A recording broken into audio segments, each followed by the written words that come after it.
Morning student, welcome on my YouTube channel. आज की class में हम यूनिट 1 का नेक्स्ट टॉपिक स्टार्ट करेंगे। प्रीवियस क्लास में हमने इसके वेक्टर के कुछ टाइप डिस्कस किए थे, कुछ टाइप हमारे रह गए थे। आज की क्लास में उन टाइप को हम कवर करेंगे और कुछ लॉ को हम डिस्कस करेंगे, कुछ क्वेश्चंस भी आज की क्लास में कवर करेंगे। तो जो कुछ टाइप हमारे वेक्टर के रह गए थे वो स्टार्ट करते हैं। फर्स्ट था हमारा नल वेक्टर और जीरो वेक्टर। नल वेक्टर और जीरो वेक्टर, नल वेक्टर और जीरो वेक्टर। नल वेक्टर और जीरो वेक्टर क्या होता है? जिस वेक्टर का मैग्नीट्यूड जीरो हो, जिस भी वेक्टर का मैग्नीट्यूड जीरो होगा उसे हम क्या कहेंगे? नल वेक्टर और जीरो वेक्टर। इसको हम डिनोट कैसे करते हैं? It is represented by zero vector. Zero और उसके ऊपर वेक्टर बना देंगे तो क्या आ जाएगा? इसकी रिप्रेजेंटेशन हो जाएगी। नेक्स्ट आता है हमारे पास लाइक वेक्टर। लाइक वेक्टर में क्या होता है? हमारे पास दो वेक्टर हैं, अगर उन दोनों वेक्टर की डायरेक्शन सेम है, if both vector having same direction तो क्या होगा? Like vector. और अनलाइक वेक्टर में क्या हो गया? दो वेक्टर है हमारे पास, दोनों वेक्टर की डायरेक्शन अपोजिट है। लाइक वेक्टर में वेक्टर की डायरेक्शन होगी सेम डायरेक्शन, और अनलाइक वेक्टर क्या होगी? Opposite direction. वेक्टर की डायरेक्शन क्या होगी? अपोजिट। सेम डायरेक्शन का मतलब है एक वेक्टर यहाँ है और एक वेक्टर यहाँ है, एक वेक्टर और ये हो गया बी वेक्टर, दोनों वेक्टर की डायरेक्शन ईस्ट में है। अपोजिट डायरेक्शन में क्या होगी? मान लो ये ए वेक्टर है और ये बी वेक्टर है, इसकी डायरेक्शन ईस्ट में है और इसकी डायरेक्शन वेस्ट में, इसकी डायरेक्शन अपोजिट होगी, दोनों वेक्टर की डायरेक्शन सेम होगी। तो सेम डायरेक्शन वाले लाइक वेक्टर, अपोजिट डायरेक्शन वाले अनलाइक वेक्टर। एक होता है लोकलाइज्ड वेक्टर और फ्री वेक्टर। लोकलाइज्ड वेक्टर और फ्री वेक्टर में क्या होता है? दो वेक्टर है हमारे पास, अगर दोनों वेक्टर के पॉइंट जो है फिक्स्ड है, मतलब इनिशियल पॉइंट सेम है, और अगर इनिशियल पॉइंट सेम नहीं है तो फ्री वेक्टर होगा, और इनिशियल पॉइंट सेम है तो लोकलाइज्ड वेक्टर होगा। मतलब मान लीजिए ये एक वेक्टर है और ये बी वेक्टर है। ए वेक्टर का इनिशियल पॉइंट भी ये है, बी वेक्टर का इनिशियल पॉइंट भी ये है, मतलब दो वेक्टर है, दोनों वेक्टर का इनिशियल पॉइंट सेम है, इन वेक्टर का पॉइंट फिक्स्ड है। फिक्स्ड पॉइंट है मतलब लोकलाइज्ड वेक्टर। एक मान लीजिए ये हमारे पास ए वेक्टर है और ये हमारे पास बी वेक्टर है, इसका इनिशियल पॉइंट ये है, इसका इनिशियल पॉइंट भी है, दोनों के अलग अलग इनिशियल पॉइंट है, फिक्स्ड पॉइंट है ही नहीं कोई, तो ये क्या हो जाएगा? Free vector. अब नेक्स्ट आता है हमारे पास वेक्टर एडिशन। वेक्टर एडिशन जो है हम सिंपली अलजेब्रिक फॉर्म से जो है ऐड नहीं कर सकते, जैसे हम अपने अलजेब्रिक मेथड होते हैं उनको आसानी से ऐड कर लेते हैं। वेक्टर को ऐड करने के डिफरेंट मेथड है, 3 मेथड है हमारे पास। कौन कौन से देखते हैं? एक तो है हमारे पास पैरेललोग्राम लॉ, पैरेललोग्राम लॉ। एक है ट्रायंगल लॉ और है पॉलीगन लॉ। और पॉलीगन लॉ को हम हेड टू टेल मेथड भी बोलते हैं, head to tail method. Head to tail method में क्या होता है? मान लीजिए जैसे एक वेक्टर ये है हमारे पास और एक वेक्टर ये है। हेड टू टेल मेथड में क्या होगा? जो सेकंड वेक्टर है उसकी टेल फर्स्ट वेक्टर के हेड से ज्वाइन हो जाएगी। मतलब ये ए वेक्टर है तो हम क्या करेंगे? जो सेकंड वेक्टर की टेल है फर्स्ट वेक्टर के हेड से ज्वाइन कर देंगे, तो ये ऐसे हो जाएगा। ये क्या हो गया? जो सेकंड वेक्टर था उसके टेल को फर्स्ट वेक्टर के हेड से हमने ज्वाइन कर दिया। तो पॉलीगन लॉ में क्या होता है? जो सेकंड वेक्टर होगा उसके टेल को फर्स्ट वेक्टर के हेड से हम ज्वाइन कर देंगे, तो हमारा क्या हो जाएगा? Head to tail method. ये सिर्फ दो वेक्टर के लिए वैलिड नहीं है, आपके पास नंबर ऑफ वेक्टर, जितने भी वेक्टर्स आपके पास होंगे 3, 4, 5 एंड सो ऑन, जितने भी होंगे सभी वेक्टर को आप इसी मेथड से ऐड करें। वो क्या करोगे? दो वेक्टर कंसीडर करते चले जाना, और क्या होगा? जो सेकंड वेक्टर होगा उसके टेल को फर्स्ट वेक्टर के हेड से ज्वाइन कर देंगे, जैसे हमने इसमें किया।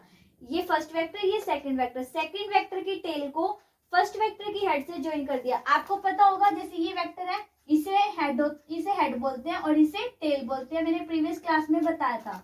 तो जो सेकंड वेक्टर है उसकी टेल को फर्स्ट वेक्टर के हेड से ज्वाइन कर दिया, तो रिजल्टेंट वेक्टर हमारा ये बना। तो इस पैरेललोग्राम लॉ और ट्रायंगल लॉ हम कल की क्लास में करेंगे। हेड टू टेल मेथड और पॉलीगन लॉ आज की क्लास में हम कवर कर चुके हैं। इससे रिलेटेड कुछ क्वेश्चंस मैं आपको बता रही हूँ। क्वेश्चन है, a person move 3 metre east. एक पर्सन है 3 मीटर ईस्ट में मूव कर रहा है। ये हो गया 3 मीटर ईस्ट। देखो ये होता है ईस्ट, ये होता है वेस्ट, ये होता है नॉर्थ और ये साउथ। 3 मीटर ईस्ट मतलब इस डायरेक्शन में, इस वाली डायरेक्शन में मूव कर रहा है, तो हमने ड्रॉ कर लिया 3 मीटर, ये ईस्ट में मूव कर रहा है। सेकंड है 4 मीटर वो नॉर्थ में मूव कर रहा है। हमें उसकी टोटल डिस्प्लेसमेंट निकालनी है, मतलब उसका रिजल्टेंट निकालना है। 4 मीटर वो कहाँ मूव कर रहा है? नॉर्थ में। नॉर्थ मतलब ये ऊपर की तरफ, ये मान लीजिए ये हो गया 4 मीटर नॉर्थ। इसको फर्स्ट वेक्टर मान लो, इसको सेकंड वेक्टर मान लो। हेड टू टेल मेथड से ज्वाइन करो। क्या करोगे? जो सेकंड वेक्टर है उसकी टेल को जो फर्स्ट वेक्टर है उसके हेड से, फर्स्ट वेक्टर का हेड ये है तो इसकी जो टेल है उसको यहाँ ज्वाइन करेंगे। ये हो गया हमारे पास 4 मीटर नॉर्थ। फर्स्ट जो सेकंड वेक्टर है उसकी हेड को क्या करा? फर्स्ट वेक्टर की जो सेकंड वेक्टर है उसकी टेल को फर्स्ट वेक्टर के हेड से ज्वाइन कर दिया। रिजल्टेंट निकालना है। रिजल्टेंट हमारा क्या हो जाएगा? ये हमारा रिजल्टेंट होगा। तो इसको आप पाइथागोरस थ्योरम से निकाल सकते हो। ये 90 डिग्री का एंगल बन रहा है ना, तो आप पाइथागोरस थ्योरम से निकाल सकते हो। तो कैसे आएगा? इसका स्क्वायर प्लस इसका स्क्वायर का रूट, आपके पास जो आंसर आएगा वो क्या आ जाएगा? रिजल्टेंट। तो यहाँ से आपकी जो है डिस्प्लेसमेंट निकल जाएगी। सेकेंड क्वेश्चन है हमारे पास, 3 वेक्टर गिवन है। 3 मीटर वेस्ट में, 3 मीटर नॉर्थ में और 3 मीटर ईस्ट में। 3 मीटर ईस्ट में, 3 मीटर नॉर्थ में और 3 मीटर वेस्ट में। इसको वेक्टर 1 मान लो, इसको वेक्टर 2 मान लो और इसको वेक्टर 3 मान लो। 1 और 2 वेक्टर को कंसीडर करो। इन 2 वेक्टर को कंसीडरेशन में लो। क्या करोगे? जो सेकंड वेक्टर है, सेकंड वेक्टर की टेल को फर्स्ट वेक्टर के हेड से ज्वाइन कर दो। ये हमारा फर्स्ट वेक्टर 3 मीटर ईस्ट की तरफ, सेकंड वेक्टर की टेल को फर्स्ट वेक्टर के हेड से ज्वाइन कर दो। कर दे ज्वाइन, ये हो गया 3 मीटर नॉर्थ। अब सेकंड वेक्टर और थर्ड वेक्टर को कंसीडरेशन में लो। सेकंड वेक्टर और थर्ड वेक्टर को देखो क्या होगा। जो नेक्स्ट वेक्टर है, इस वेक्टर की टेल को इस वेक्टर के हेड से ज्वाइन कर दो। तो ये ऐसे बन गया, ये हो गया 3 मीटर वेस्ट। हमने क्या करना है? इसका रिजल्टेंट निकालना है। पैरेललोग्राम लो बन गया, ये पैरेललोग्राम बन गया। यहाँ से ये क्या हो जाएगा? इसके पैरेललोग्राम में क्या होता है? 2 साइड सेम होती है, तो अपोज जो आमने सामने वाली साइड होती है उनकी वैल्यू जो सेम होती है। तो इसके सामने क्या आएगी? 3 मीटर। इसका डिस्टेंस क्या हो जाएगा? 3 metre by parallelogram law by geometric method. तो ये हमारे पास हो गया। एक क्वेश्चन मैं आपको बता देती हूँ। एड 2 वेक्टर, हमारे पास 2 वेक्टर है।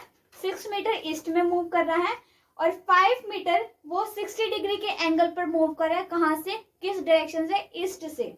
ईस्ट से 60 मीटर के एंगल पर 5 मीटर डिस्टेंस में मूव कर रहा है। 6 मीटर है वो ईस्ट में, और ईस्ट से 60 डिग्री के एंगल पर वो मूव कर रही, हो गया 5 मीटर। तो हमारा रिजल्टेंट ये हो जाएगा। देखो उसने क्या कहा? 5 मीटर ईस्ट, ईस्ट डायरेक्शन ये होती है, ईस्ट से 60 डिग्री के एंगल पर, तो कुछ ऐसे वेक्टर बनेगा। तो हमने ड्रॉ कर दिए सेकंड वेक्टर, फर्स्ट वेक्टर। तो इसका रिजल्टेंट हमारा ये हो गया। तो देखो अब आप इसमें पैरेललोग्राम लो नहीं लगा सकते क्योंकि इसमें कहीं पर भी 90 डिग्री का एंगल नहीं बन रहा। पैरेललोग्राम लो पाइथागोरस थ्योरम नहीं लगा सकते, सॉरी पाइथागोरस थ्योरम नहीं लगा सकते क्योंकि इन तीनों साइड के बीच में किसी भी साइड में जो है 90 डिग्री का एंगल नहीं बन रहा। जिस भी एक साइड पे जो हमारा 90 डिग्री का एंगल पड़ता है तो हम पाइथागोरस थ्योरम उस केस में लगाते हैं। तो इस केस में हम पाइथागोरस थ्योरम लगाकर हम रिजल्टेंट जो है नहीं निकाल सकते। तो ऐसे केस में, ऐसे क्वेश्चन को सॉल्व करने के लिए हमारे पास क्या आता है? पैरेललोग्राम लो या ट्रायंगल लो। पैरेललोग्राम लो और ट्रायंगल लो की जो डेरिवेशन है वो बिल्कुल सेम है। अगर आपने पैरेललोग्राम अच्छे से सीख लिया, ट्रायंगल लो कुछ भी नहीं है, बिल्कुल सेम डिट्टो डेरिवेशन है। सिर्फ क्या होगा? इन दोनों के डायग्राम चेंज हो जाएंगे, बाकी जो डेरिवेशन है वो बिल्कुल सेम रहेगी। बिल्कुल आसान है। तो कल की क्लास में हम इसकी डेरिवेशन को डिस्कस करेंगे। आज की क्लास में हम इतना ही करेंगे। If you like my video then please be like, share and subscribe my channel. Thank you.